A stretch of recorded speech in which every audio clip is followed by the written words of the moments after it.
Hello Internet. Nowadays, the culprits for injustice, discrimination and climate change are easily identified. It's the old white men who screwed everything up. But among these old white men there have always been those who warned against undesirable developments 100 years ago. The only problem was that no one listened to them. The representatives of economics and political power interests have repeatedly managed to portray such doubters as spoilers and spoilsports, who are holding back progress. The situation is not much different today. The STEM subjects dominate the universities and the organization of society is geared towards profitable efficiency. The system must work. This is the top priority. The division of labor only works if everyone fulfills their obligations without much resentment. Nevertheless, the old white men made the system work. In addition to the errors and misjudgments that already exist, the next one would be not really understanding what principles it was that led to the failure of the old white men. Because this is the only way people of goodwill can learn something from the mistakes of the past and do better. The human weaknesses are still the same, and if they are not to get out of hand, rules and norms with a legitimacy that are not just on paper and made up of a nice appearance are needed. The history of the Enlightenment, also known as modernity, which triggered the decline of royalty and the Church, is very closely linked to the history of the old white men. It is the story of Western rationalism. The French postmodernists emerged against this history in the second half of the 20th century. On the intellectual breeding ground of their theories, the so-called diversity has become the topic that is on everyone's lips today, with all the nonsense that the alleged equality of all possible rationalities has brought with it. So, that was the introduction. I'll get to the point. Postmodernism. Nothing has been as controversially discussed among intellectuals in the last 50 years as this era. In the aftermath of the '68 movement, there was much excitement about a long overdue reckoning, and the obligatory decline of the West could not be left out. In addition to the excitement, there were also some valid reasons for opinion makers to take a closer look at French theory, as the Americans call postmodernism. Western rationality in general was in danger, and it was mainly the politically left-leaning intellectuals who had previously claimed the monopoly in criticism for themselves who did not want to accept this. The right-wing camp and the fascists were more enthusiastic about the irrationalism of postmodernism. The denial of objective logic has always been a welcome reason in fascist circles to ruthlessly enforce power interests. For my investigation, the term postmodern is less important, and also the question of whether postmodernism is simply a further development of modernity and therefore still modern. My main concern is the influence that thinkers such as Lyotard, Derrida, Foucault, Bourdieu and Baudrillard undoubtedly exerted on philosophical thinking in the second half of the 20th century. Apart from the fact that a division into historical periods is always problematic, contemporary diagnosticians largely agree that what is meant by postmodernism depends on what is meant by modernity in the first place, depending on which criterion you use as a basis. A new era begins with Christianity, because 2,000 years ago a change in general views and a special appreciation of the individual human being as a subject began. If one takes the development of critical thinking in the face of unfounded belief as a benchmark, then one could classify Plato and Aristotle among the moderns, because their understanding had more to say than myth and the legends of the gods. The Greek skeptics and sophists would then be something like postmodernism because they questioned the possibility of objective knowledge. It is not uncommon for nominalism to be seen as the beginning of a new era. Because in the Middle Ages philosophy was taken over by scholastic theology and by claiming that nothing in reality corresponds to the general concepts. It was possible to escape from its clutches, to be freed from abstract logic. In school lessons, modernity usually begins with the Enlightenment in the 18th century and the French encyclopedists, who had the nerve to simply place the article about God alphabetically among the other articles beginning with the letter G. Another great name of this Enlightenment is Immanuel Kant, who with his Critique of Pure Reason examined the possibilities of pure thinking like no other of his time, and now offers every single person the prospect of their own way of thinking. If modern is equated with rationalism, for many intellectuals the influence of René Descartes on future thinking is a new beginning. Because 100 years before Kant he pushed doubt about the usual truths to the extreme.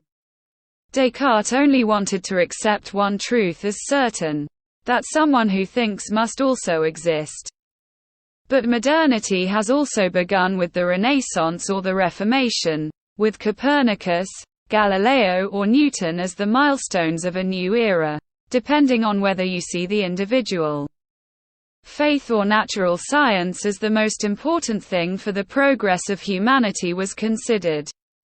Most people associate the term Enlightenment primarily with the fact that the Church and royalty have had less and less influence on social events since the 19th century. However, the idea of modernity is nowadays generally linked to technical progress, which began massively in the middle of the 19th century and continues to grow to this day. Law was no longer derived in the name of God or a king, but rather from the laws of nature and the essence of man, and was now pronounced in the name of the people. Science had taken the place of religion. It was supposed to bring justice, freedom and prosperity, with a secular concept of law on a natural basis. The gap in orientation that kings and the church can no longer close should be overcome. Kant had declared human reason to be the supreme court. This European thinking of reason ultimately led to the international dominance of Western rationalism, whose logic was viewed as generally binding and standardizing. In comparison, everything else was primitive and outdated. The criticism of the postmodernists now consists in the rejection of this rationality as a universal rule for human thinking.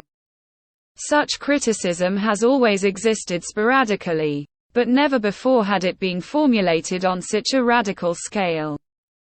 Although Aristotle's classical logic has undergone one or two corrections over the centuries, even in the 20th century it still functions according to the same principle, namely, the abstraction of details that are irrelevant to the assertion of a general law.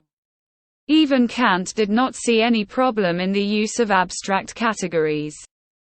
Generalization was even a necessity if one wanted to gain insights that did not only apply to individual cases.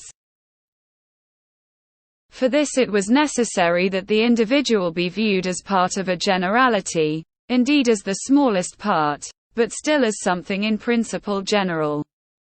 Against this basic principle of subsuming the individual under the general, the postmodernists around Lyotard and Derrida now announced that this type of representation of reality through language is problematic and terminated the previously valid contract between word and thing, that is, between the particular existence and the linguistic generality.